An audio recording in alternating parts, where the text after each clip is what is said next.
FearScape Media Network, exploring the unknown, one podcast at a time.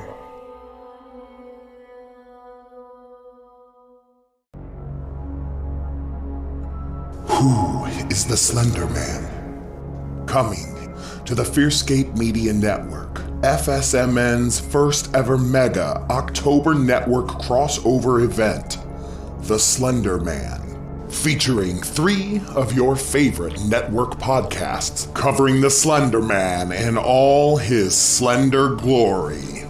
On October 1st, you'll hear Ghosts in the Attic, Bodies in the Basement, covering the Slenderman Stabbing, where 2 12-year-old girls lured their friend into a forest and stabbed her 19 times in attempt to become proxies of the fictional character, the Slender Man. On October 6th, FearScape Paranormal Podcast will be covering the legend, lore, and creepypasta of the Slender Man. And finally, on October 12th, join the Misters of the Dark as they cover the 2018 horror film Slender Man, just in time for the Halloween season. Go to fearscapemedia.com or wherever you stream your favorite FearScape Media Network podcasts. Happy Halloween! Ghosts in the Attics, Bodies in the Basements may contain graphic, violent, vulgar, or explicit content not suitable for all listeners. Listener discretion is advised.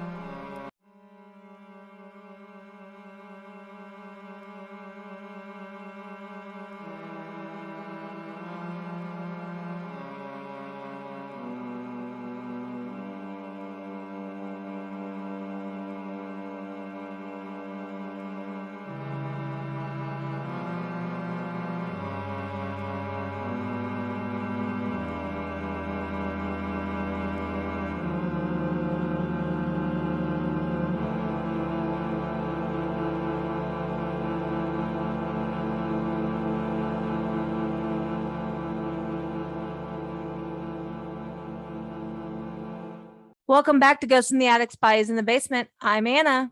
And I'm Lindsey. Come on inside. And for those of you who may just be listening for the first time, we are a true crime paranormal podcast. We try to cover a little bit of everything here, from the unknown to the just horrifically known. Yeah. So, and even still some unknown things. And that brings me into my very first topic in just a little bit, so keep that in mind. But before we get into, the knit and the grit and all the just gross horror things that life has to bring, how have you been lately? It has been very interesting over here. For starters, I went all craft mode and decided to make accessories for my kids' Halloween costumes because the only accessories you can find online for the characters they want to be are like cosplay stuff. And that's just expensive.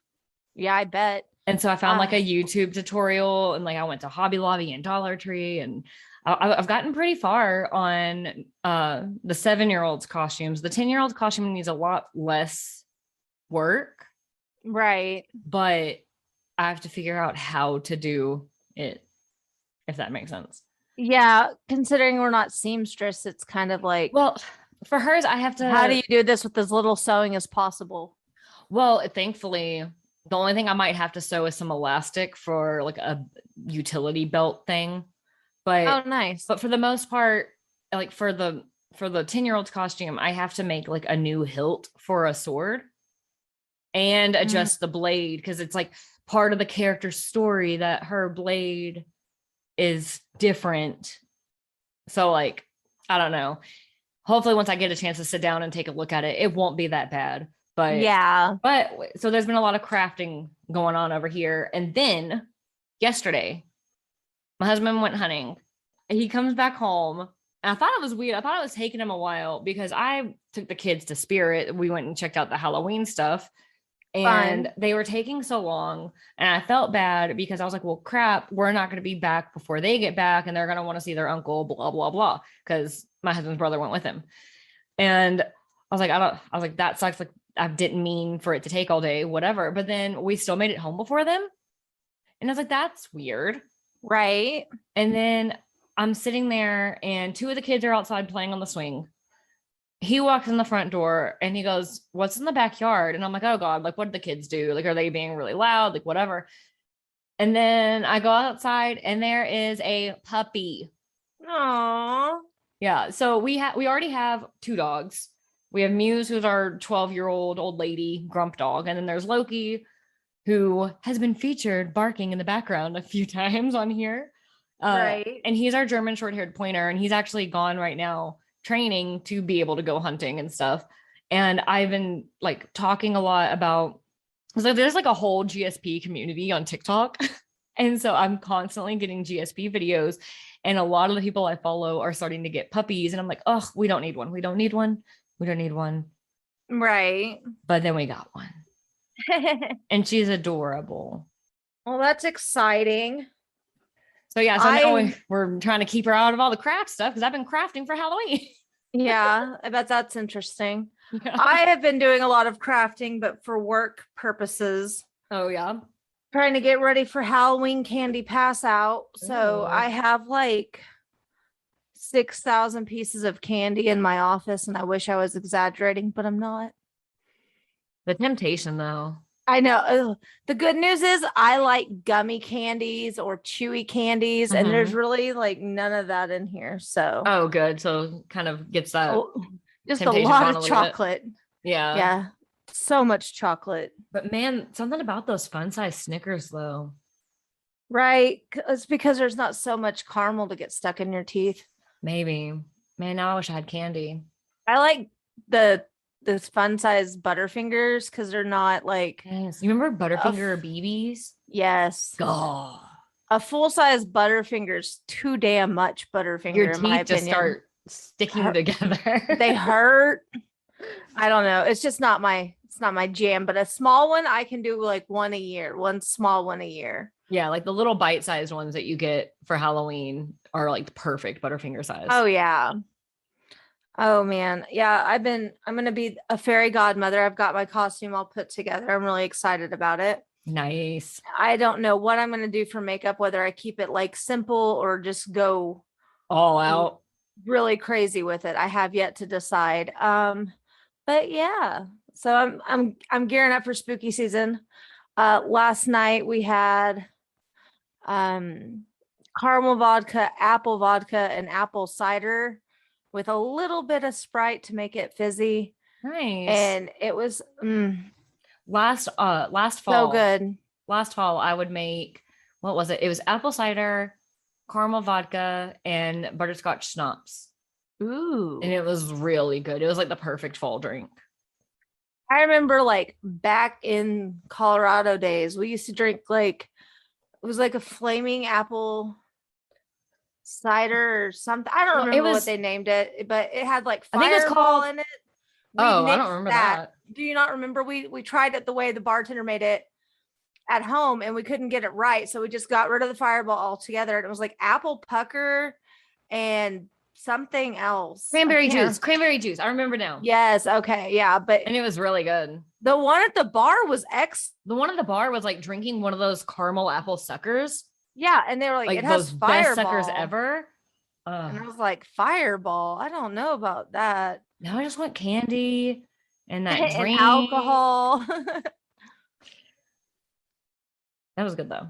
I mean, I want one of those drinks. Oh, we also had stuff to make Bloody Marys, which I'm just now getting into. I'm late to the game, but whatever. I've only ever tried one or two. Everyone always tells me I'll like them because I like tomato juice.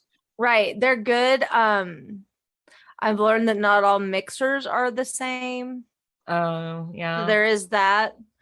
But I think the mixers we got last night were pretty good. It's a savory drink, which sounds fucking stupid. Right. But it's a savory drink and it's not like a gulp it type of situation.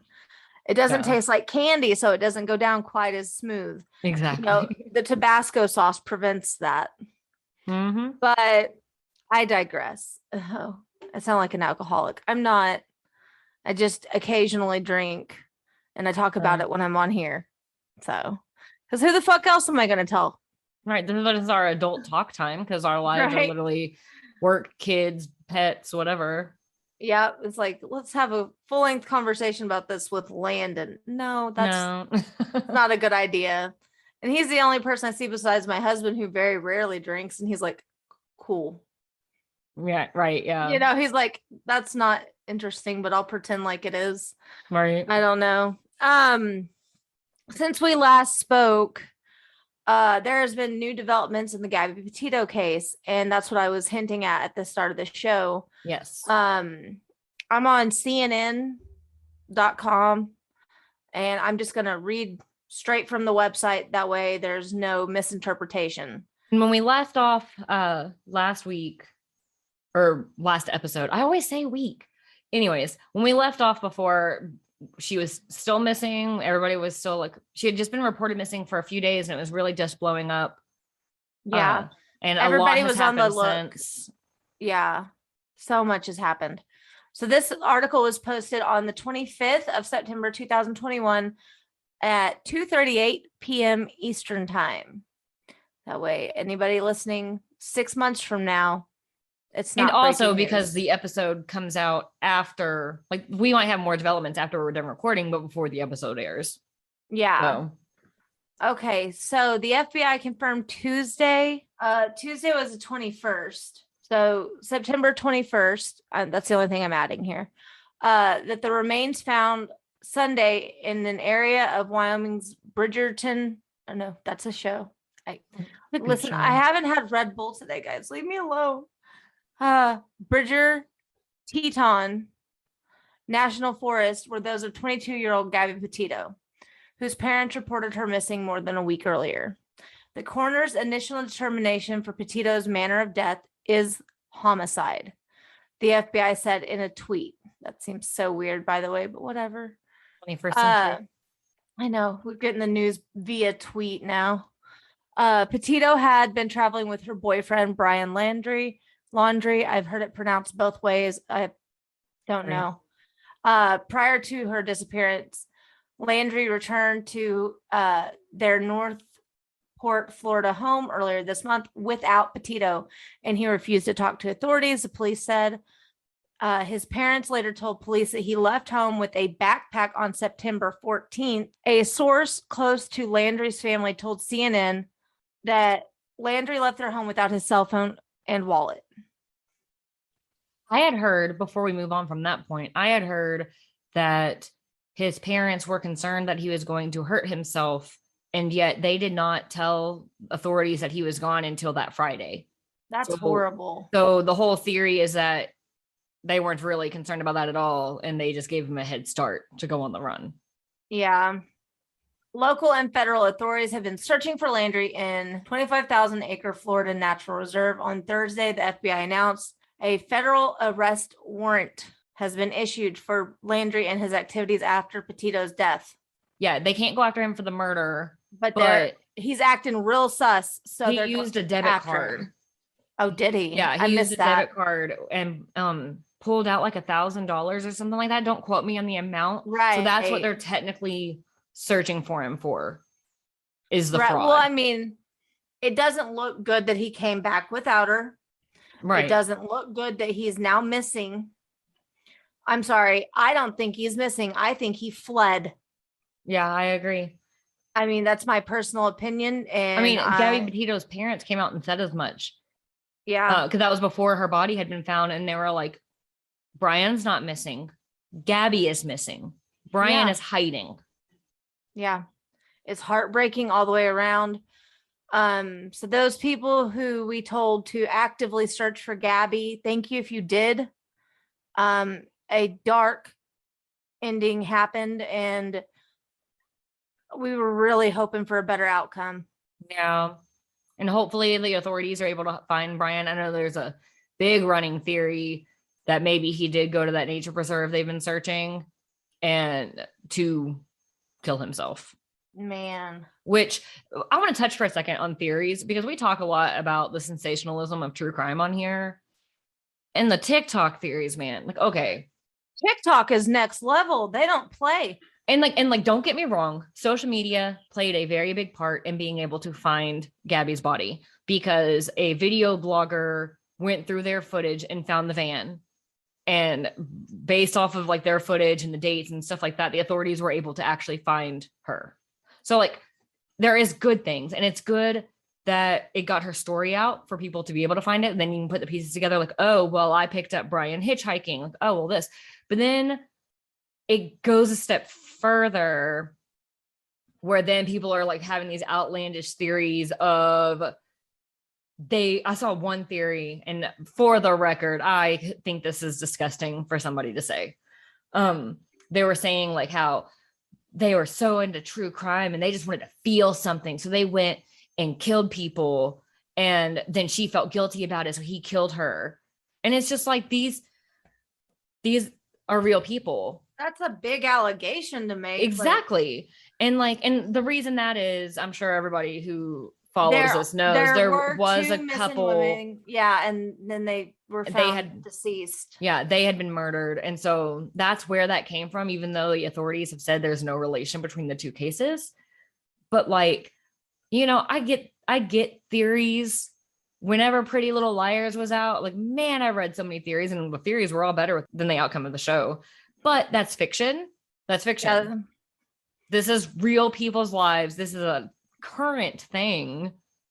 It's just devastating all the way around. And I know that we've talked before about how we get into true crime because we're trying to make sense out of something that just does not make sense to us. But you can do that respectfully without going on TikTok and talking about how crazy allegations that aren't going to do anything to help the FBI. Because here's the thing too, because I always see like TikTok's going to solve this faster than the FBI. Y'all know they don't give all the information publicly.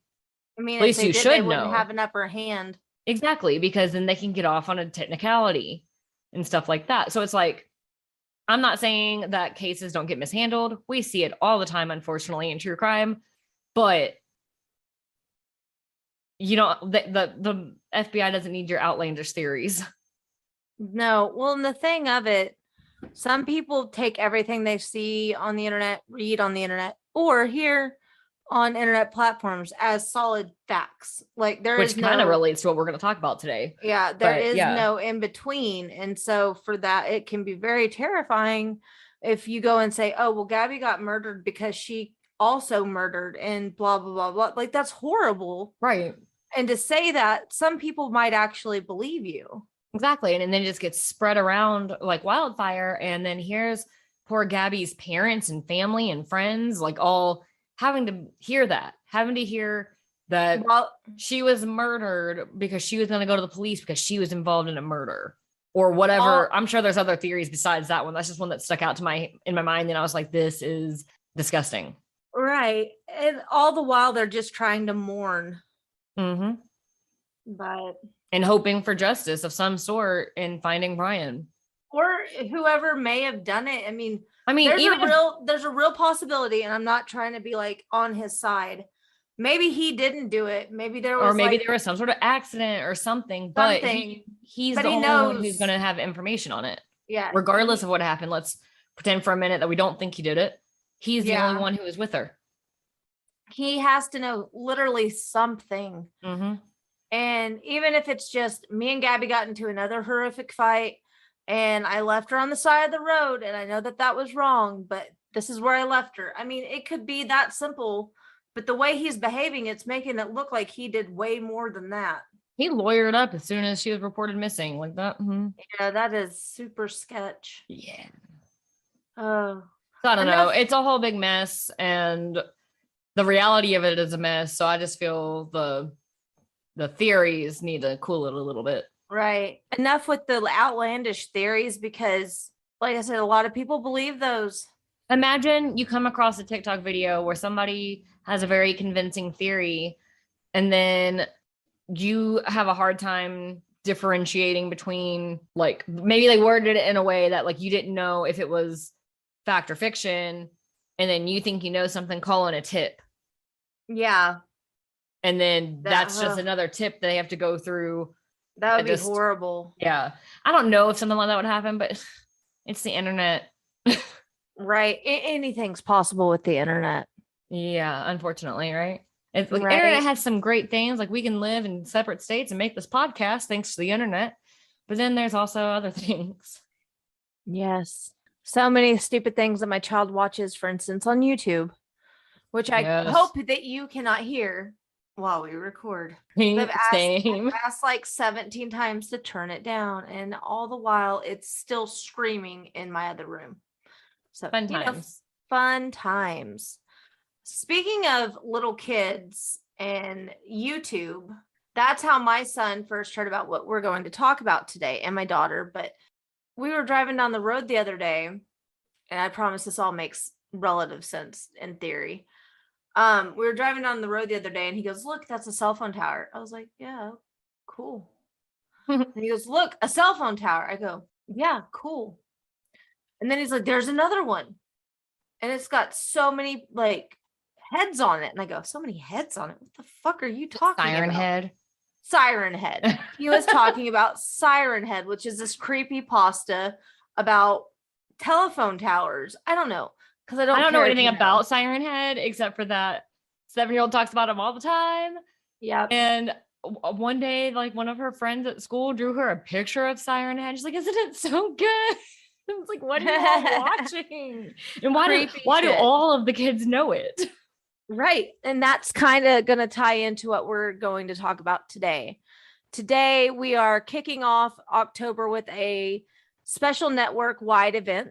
You'll hear part 1 here, which is the true crime.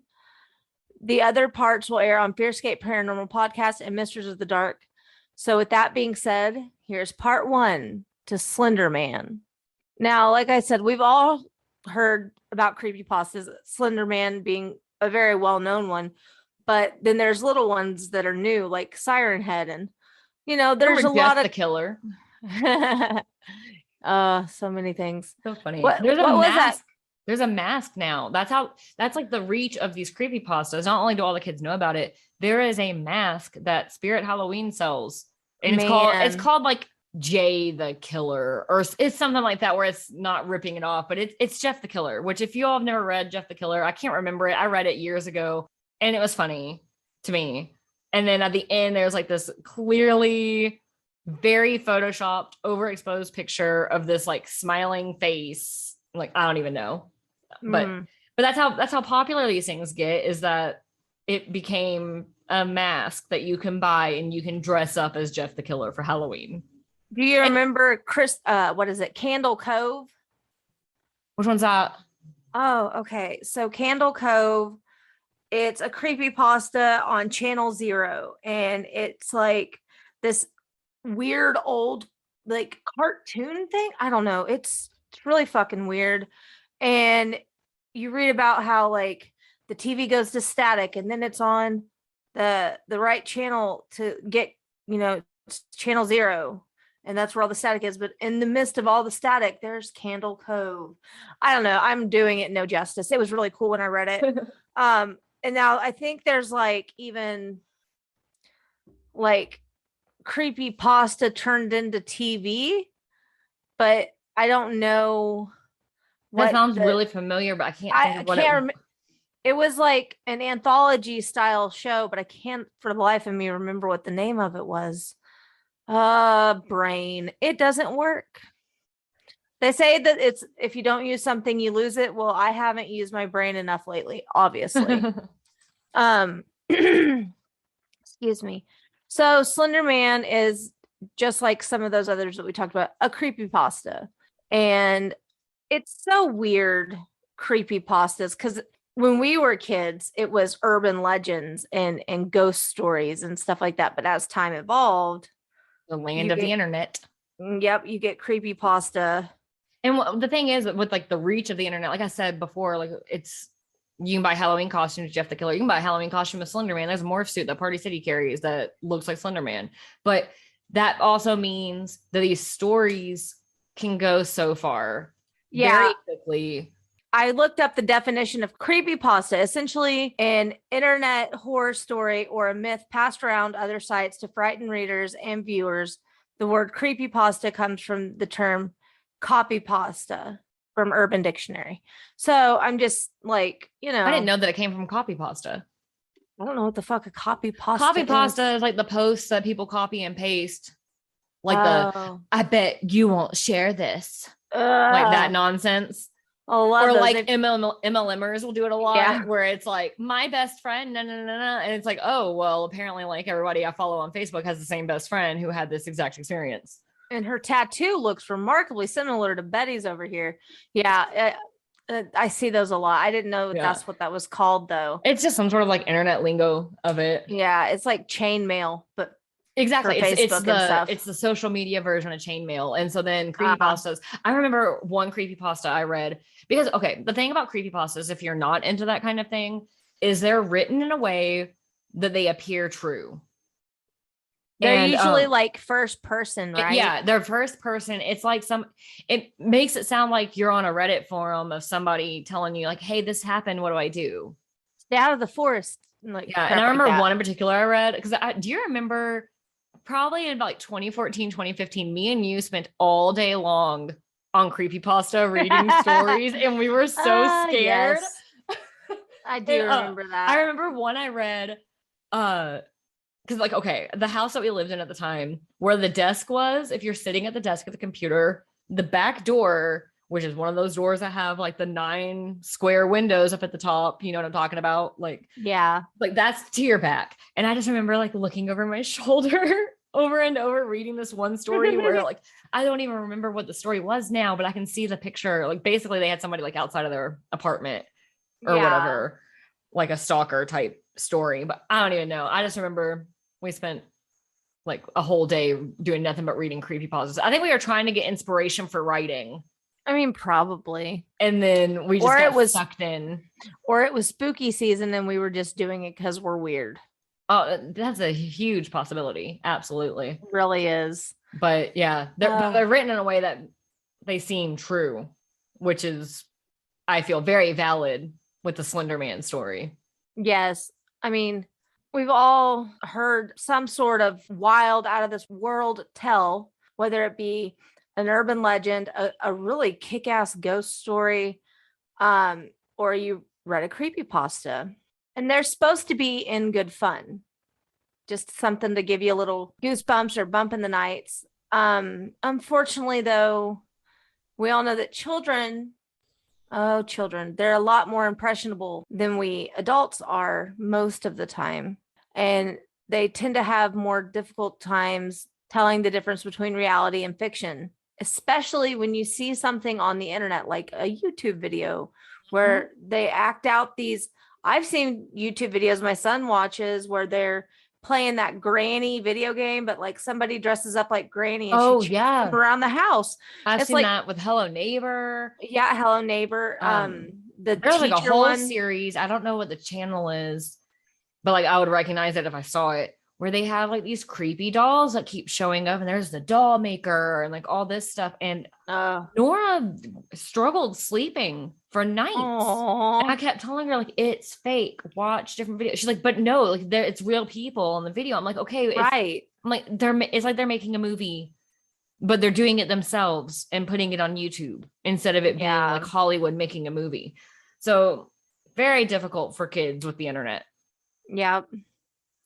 So we've all been to sleepovers, or whatever guys call sleepovers, like hanging out that just turns into passing out. I don't know. I don't pretend to know what guys call sleepovers because I have a feeling it's not sleepovers. But we've all had nights where we spent the night with a friend.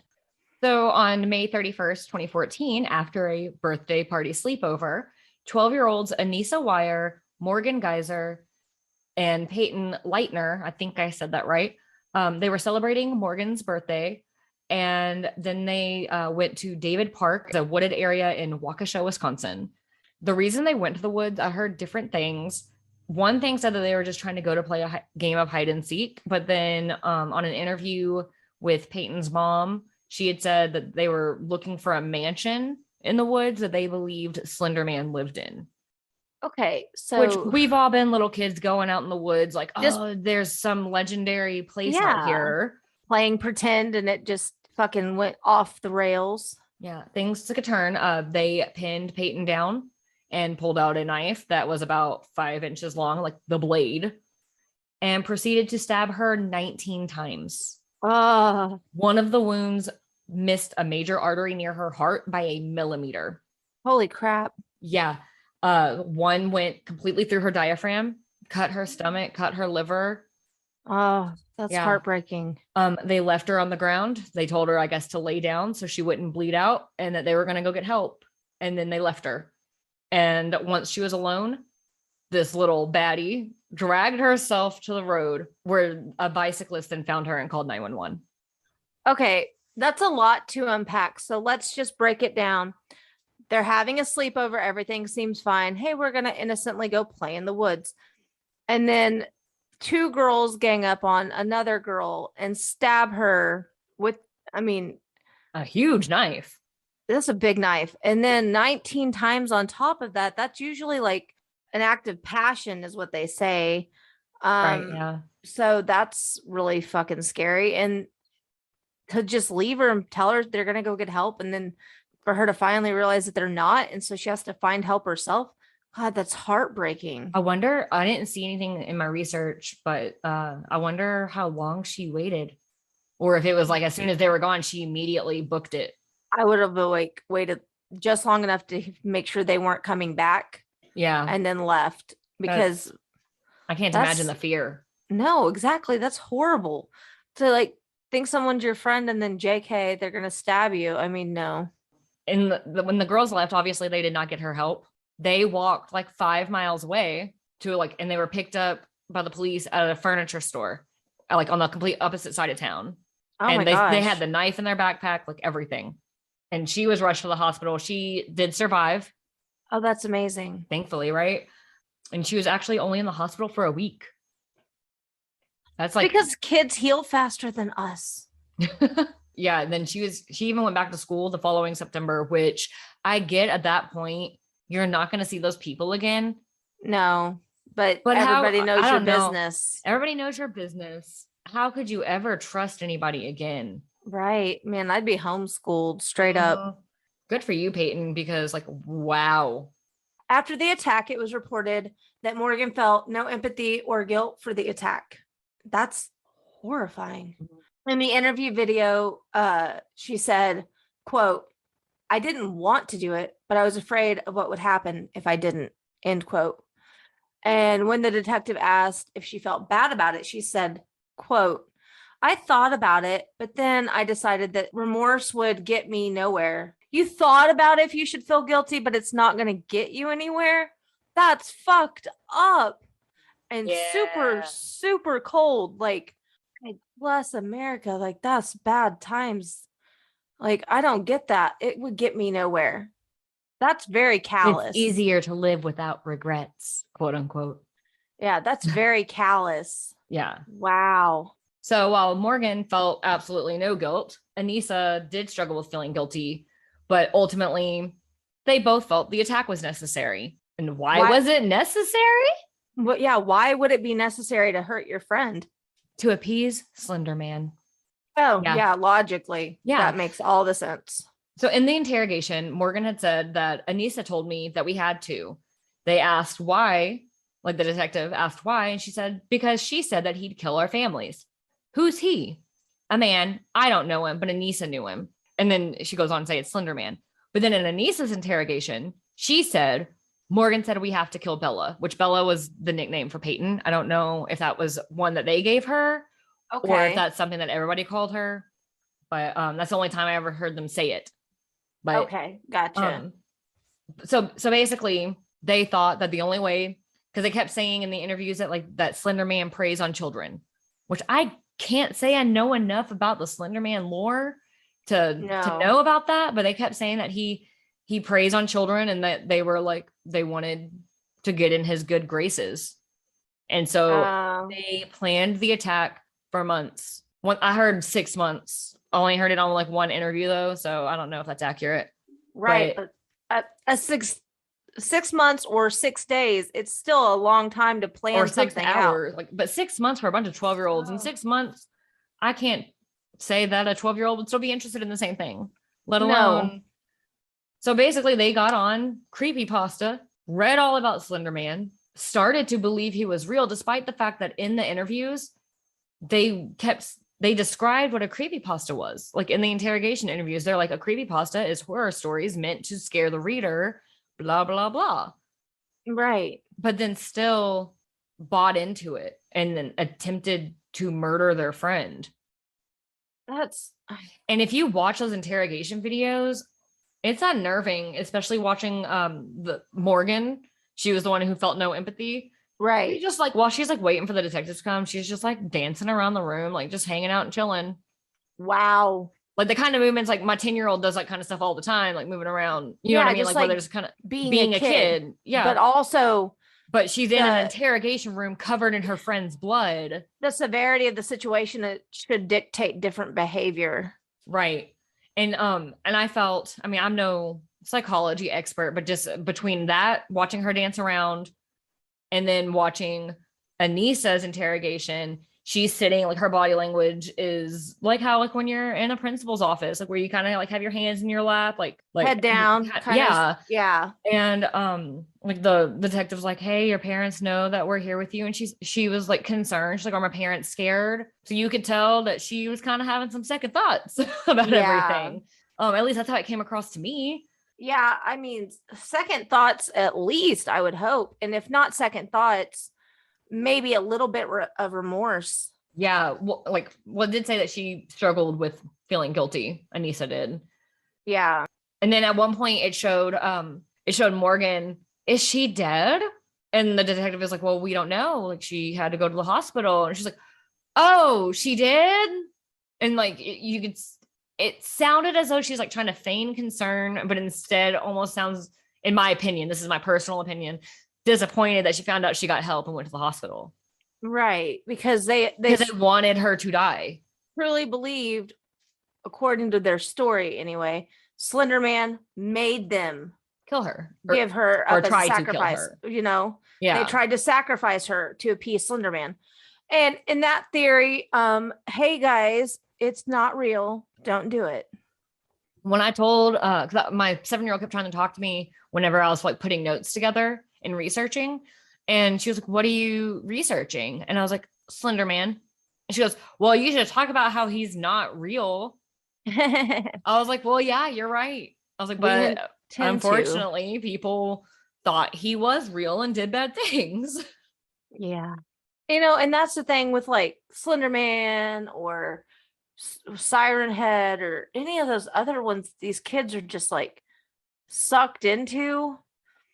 It has to be like a level of mind fuck for these, like especially like 7-year-olds and stuff like that are really impressionable to not know that it's not real. Because like for a very long time, Landon thought, and he's 7, if there were TV shows on, they were real, not scripted or anything, because they had living, breathing humans in them. And the only thing that was fake was cartoons. Right. Anything animated. He literally struggled with that for the longest time. Well, I even remember, let's see, I guess I would have been 4 when The Lion King came out in theaters. Right. And I remember being terrified because, you know, at the bottom of the theater, next to each side of the screen are emergency exits. Yeah. I thought that was the backstage and that's where everybody was. And I was like terrified that Scar was going to get us. Yeah. And I know 4-year-old versus 12-year-old, huge difference there. But the point is, it's They're so hard to like blur. And like that was pre-internet days. Mm-hmm. So it's just even harder on the kids now. Well, I mean, if you remember Bloody Mary and things like that were so big when we were kids. And well, I remember crying. I got invited to like a sleepover birthday party. Sounds familiar. And I remember just crying. My mom was like, "What is wrong?" And I was like, "Is Bloody Mary real?" Because like everyone was going to do Bloody Mary at the sleepover. Right. And she was like, "No, it's not real." Like sat down, like told me it's just like the urban legend or whatever. Right. So they had planned the attack for 6 months or so, we had heard. Right. But they planned the attack nonetheless. Morgan was charged with the attempted first-degree murder, and Anise was charged with attempted second-degree murder. And given the situation, they were going to be tried as adults. In 2017, Anise pled guilty, but was found not guilty by reason of mental disease or defect, so insanity plea.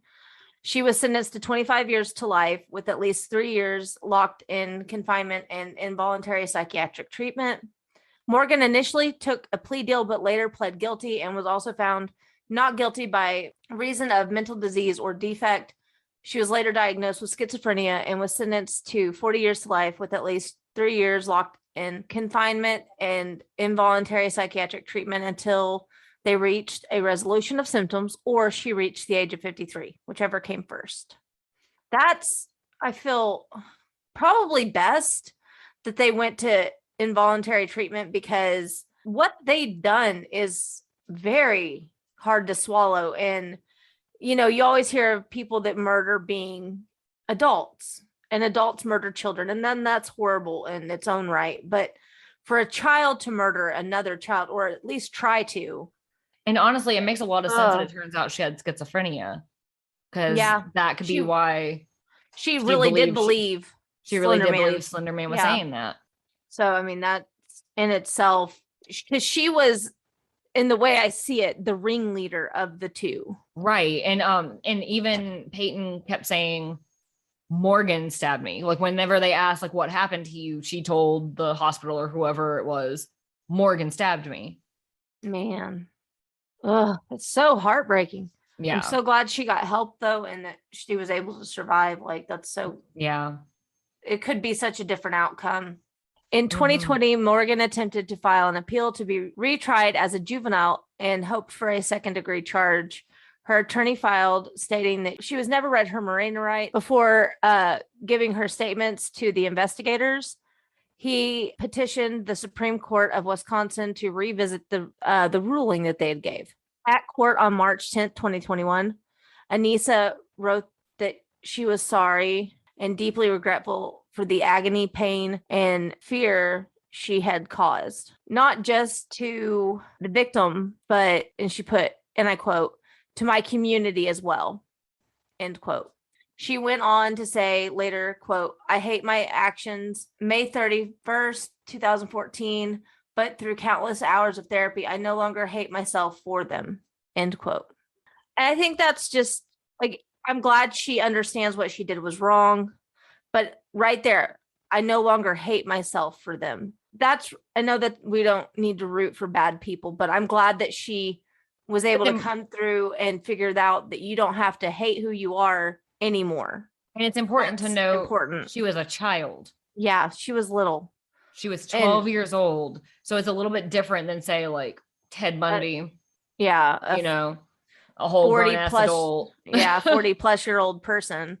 A 12-year-old, they're not, I mean, there's a reason you can't drive until a certain age and you can't drink until a certain age, because your brain hasn't developed enough. And so he doesn't have that judgment. And to be 12, you don't have that sense of like a clear path right then. I mean, you do have enough of one.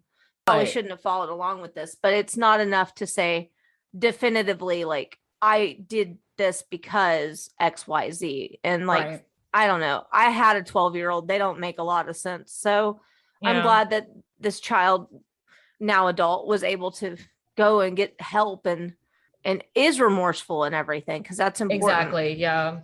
On July 1st, 2021, Waukesha County Judge Michael Boren ordered that Anissa was to be released from the Winnebago Mental Health Institute.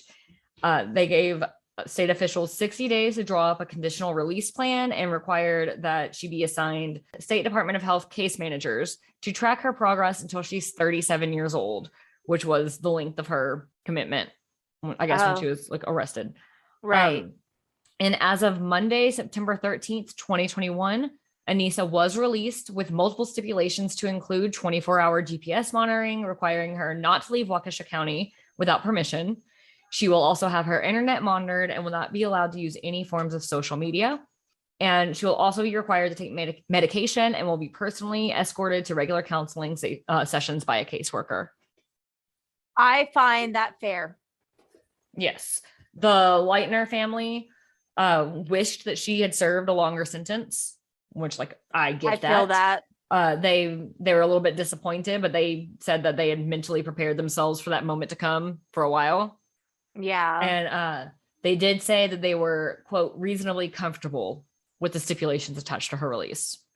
I think it goes without saying, but they should have said it anyway, just for, shits and giggles. Maybe no contact with your former victim. Oh, I'm sure. Yeah. That was a lot of the concerns. Some of our source links are like a YouTube video to like interviews. Right. And some of the concerns we're talking about her getting out were like, you don't think that she's going to target Peyton? So I would hope that it sounds like her stipulations are strict enough that probably is in there somewhere and just not listed kind of publicly. Just not listed. Yeah. Because if she's being monitored, she's not allowed to have social media. So finding Peyton would be a little bit more difficult. If I was Peyton, I would change my full fucking name. Or move out of the county because she can't leave the county. Yep. Or something. Just in general, would you want your name attached to this shit? I wouldn't.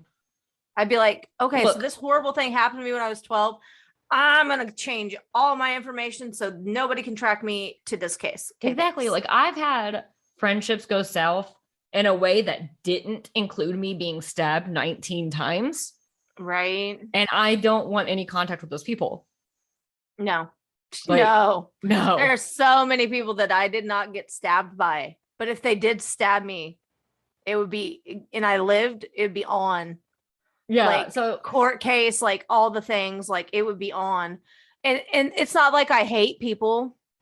I reserve hate for very few people in life because it takes up too much of my motherfucking energy.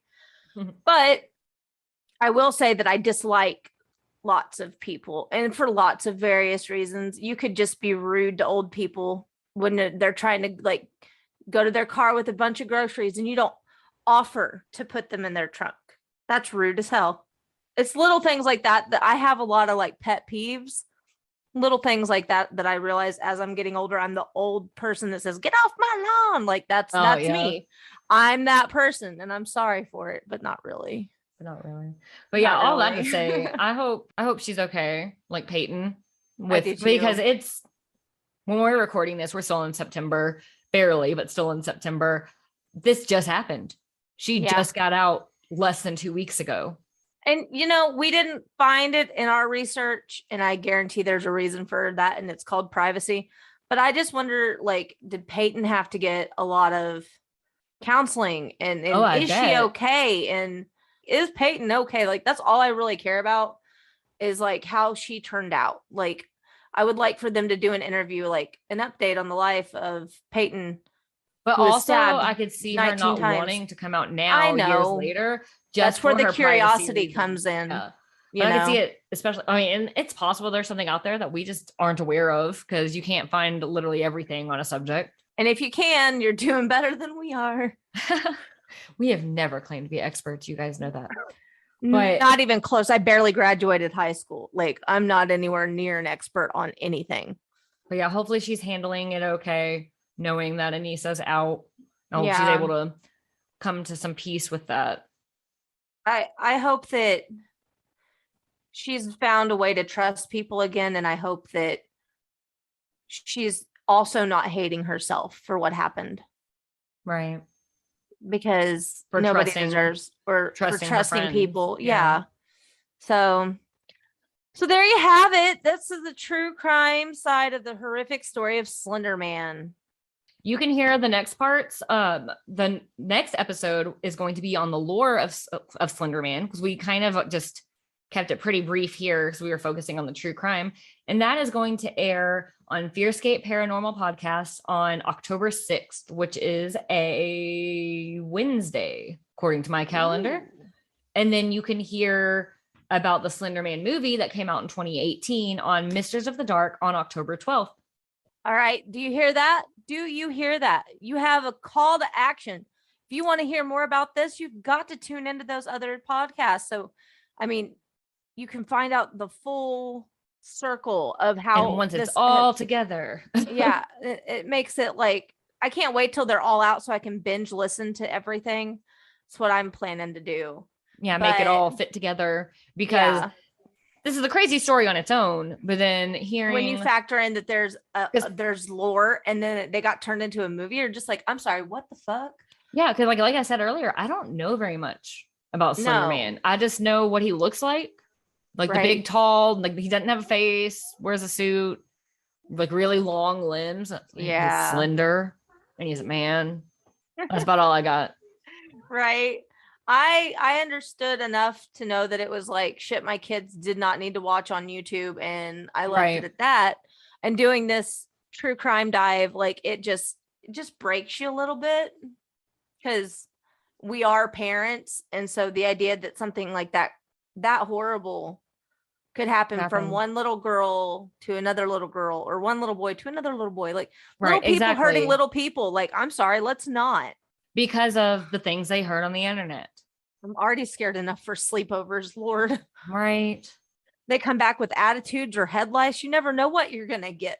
I don't need them coming back from the hospital. Like, Right. So, yeah. A little bit of housekeeping at the end of the hour. If you are local-ish to the Shawnee, Oklahoma area, we have a promo code that you will hear at the end of this episode for Mainstream Boutique of Shawnee. It's a multi-generational women's clothing store, and it's my favorite place to shop at. I'm literally wearing head to toe Mainstream Boutique like right now. It's nice. A problem. And I wanted to give a shout out to the local art gallery here in Shawnee, Oklahoma, Community Art Gallery in the Shawnee Mall. You guys should go check them out. I just got some really wicked paintings there the other day, and they're so reasonably priced. They have a little bit of everything, and I got these really kick-ass like fridge magnets. I showed you on FaceTime the other day. They're really cool. They had like one that had it was a dead fish and it has like X's in the eye. Yeah. And then there's an alien, and they had several aliens in different colors. They have Rick from Rick and Morty. Nice. They had a lot of stuff there. Just it's eclectic as hell, and that's where I live to be, is just in the weird of life. So go check them out. Beyond that, even though this episode airs on October 1st, we're just going to say it one more time. September, even though it's the past when you listen to this, September is Suicide Awareness Month. Yes. As we mentioned, even though it's not a September episode, we are going to put the information below because we're recording it in September. So I felt like it was still important to mention. And it's important to mention even when it's not Awareness Month. Yep. So. It's important to check in on your quiet but happy people. Quiet but happy people are usually the ones hiding the most pain, or outright funny as hell. Never stop cracking up, Robin Williams style people. Check on them. I guarantee you they're not okay. We wear a mask to make it appease other people, to make people think that we're fine. We're not. We're not always fine. And nobody is. Everybody has a mask. Some people's are a little bit more elaborately put together than others. Yeah. So just one more time, just wanted to put that out there. We'll have the phone number on the website and the chat line, all of that in the show notes. Yep. And if you want a GSP puppy, because they are pretty cute, you will have TikTok followers if you put them on your TikTok. Just a heads up. It happened to Lindsey. She was like, I have so many people watching my videos. I was like, yeah, because your dogs are cute. Mm-hmm. All right. Well, that's it for this episode. Listeners, stay spooky. Bye. Hello. Hey, Anna. Is that a new outfit? You look super cute. It is. I just went to this really cute store in town called Mainstream Boutique. Oh, that sounds cool. Yeah, it's a really awesome store. It's like my little hidden secret. It's locally owned by a really wonderful woman named Kim. She's the kindest, most genuine person I've ever met. It's a women's retail boutique that offers a unique selection of clothes and apparel and accessories for all generations. So teenagers to 20 and up. It's magic. I mean, we've talked for years about what do we wear? I don't know what to wear at this age. I don't want to look like a teenager. This store is the store that has changed my outlook on how I appear as an adult. Oh, that's so cool. You said it's a local store? Yeah, it's local to Shawnee, Oklahoma, but they do ship. Oh my gosh. I'm going to have to get on that website. What's their website? Their website is mainstreamboutique.com. They also have a Facebook page, which is Mainstream Boutique of Shawnee. They're a apparel and accessories for multi-generations. Their mission, which I really stand behind, is to empower, strengthen, and celebrate women in the world throughout fashion. And I think that's so... Oh, I love that. And I'm going right now to check that out, especially if they ship. That's awesome. it's mainstreamboutique.com or Mainstream Boutique of Shawnee. We'll put all the links in our bio, but I have an exclusive for you guys. Are you ready? What? I talked to the owner today. For our listeners only, you get 10% off your full ticket items. Oh my God. All full priced items when you ring up, 10% off, whether it's online or in person. And if you go in person, tell them we said, hey, they said to use the code GABB for a discount code. And if you use our discount code, you get 10% off all full price items of your entire ticket. How cool is that? That is amazing. I can't wait to go check it out. Well, the next time you come visit me, we'll have to have a shopping spree. I'm in. GABB is your promo code. Thank you for listening to Ghosts in the Attics, Bodies in the Basement, a FearScape Media podcast. Music by Stephen Timperley. Artwork by Laura Ramsey. Find us online at fearscapemedia.com/GABB podcast or on Instagram, Facebook, and Twitter at GABB podcast or email us gabbpodcast@gmail.com. Thank you.